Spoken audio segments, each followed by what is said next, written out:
야구야구 김영준입니다. 양키스는 시즌을 시작하기도 전에 비상이 걸렸습니다. 지난해 신인왕 루이스 일이 광배근 부상으로 최소 석 달을 결장하게 된 데 이어 팔꿈치가 아픈 스탠튼이 한 달 넘게 스윙을 하지 못하고 있고 스캇 에프로스, 제이크 커즌스, DJ 르메이유도 개막전에 나서지 못하게 된 양키스는 최악의 상황이 될지도 모르는 소식이 전해졌습니다. 1선발 게리 콜은 팔꿈치의 불편함을 느껴 검사를 받았고 2차 소견을 기다리는 것으로 알려졌습니다. 2차 소견을 구한다는 건 첫 번째 검사의 결과가 좋지 않거나 애매한 상황일 경우입니다. 콜은 지난 등판에서 안 좋았고 이후 잠을 자는 것조차 힘들 정도로 통증을 느꼈다고 했습니다. 콜은 팔꿈치 상태에 대해 걱정이 된다면서도 아직 희망은 있다. 전문가들의 평가를 기다리고 있고 며칠 안에 결과가 나올 것 같다고 했습니다. 콜이 불안한 부분은 지난해에도 같은 일이 있었다는 겁니다. 콜은 지난해 시범 경기 첫 경기 등판 후 팔꿈치에 이상을 느꼈고 염증과 부종이 확인됩니다. 2차 소견을 듣기 위해 LA로 가서 엘라트라체 박사를 만났지만 다행히 수술을 받지 않아도 된다는 진단을 받습니다. 그리고 올해도 시범 경기 2경기 만에 같은 일이 발생했습니다. 6월 20일에 돌아오기 전까지 시즌의 40%를 날린 콜은 PS에서 뛰어난 활약을 했고 월드시리즈 5차전에서는 투혼의 피칭을 했지만 계약 조정에는 실패합니다.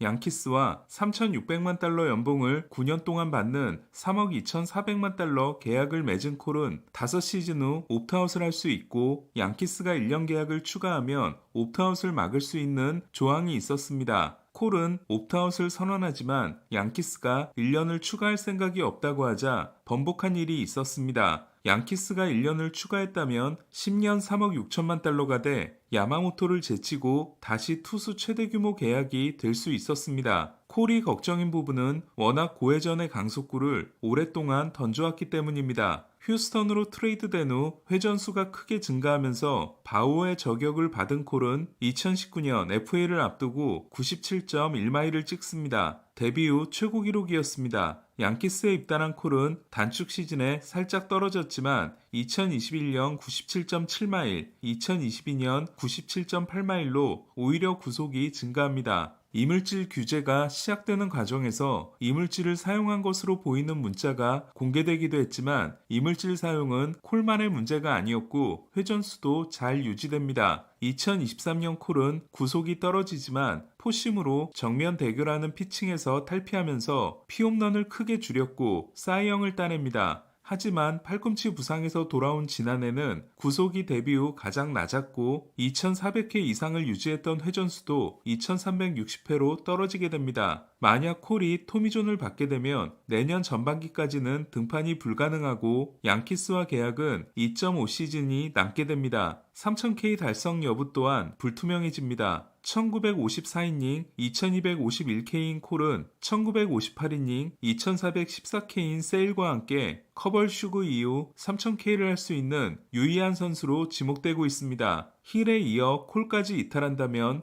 양키스는 프리드를 보강한 효과가 사라지게 됩니다. 다행히 토미존을 피하더라도 초반 결장은 불가피하기 때문에 양키스의 개막 로테이션은 프리드, 로돈, 스트로먼, 슈미트, 워렌이 될 전망입니다. 스탠튼은 양쪽 팔꿈치의 상태가 심각한 것으로 알려졌습니다. 스탠튼은 PRP 주사를 2번이나 맞았지만 회복이 되지 않으면 수술을 받아야 하고 수술을 받으면 시즌이 끝납니다. PRP 주사를 맞았다는 건 인대 부상일 가능성이 높고 그렇다면 토미존을 받아야 할 수도 있습니다. 추신수, 하퍼, 도밍게스처럼 타자들도 심심치 않게 토미존을 받지만 양쪽을 모두 받은 경우는 제 기억엔 없습니다. 대부분 지명타자로 나서는 스탠튼이 팔꿈치에 문제가 생긴 건 무지막지한 스윙 때문일 수 있습니다. 스탠튼은 평균 81.3마일의 배트 스피드가 오닐 크루스, 슈아버, 저지, 아델, 체프먼, 알바레스, 오타니 등 2위권 선수들과 차원을 달리합니다. 스탠튼은 양쪽 모두 심각하다. 지난 시즌에 한 스윙 조정이 이유인 것 같다. 수술을 받게 되면 올 시즌은 뛰지 못할 것 같다고 했습니다. 자칫하면 스탠튼이 전력에서 완전히 사라질 수 있는 양키스는 은퇴하려던 JD 마르티네스와 접촉한 걸로 알려졌습니다. 하지만 우타자 영입을 진행하고 있다고 시인한 캐시먼 단장은 JD나 아레나도는 영입 대상이 아니라고 했습니다.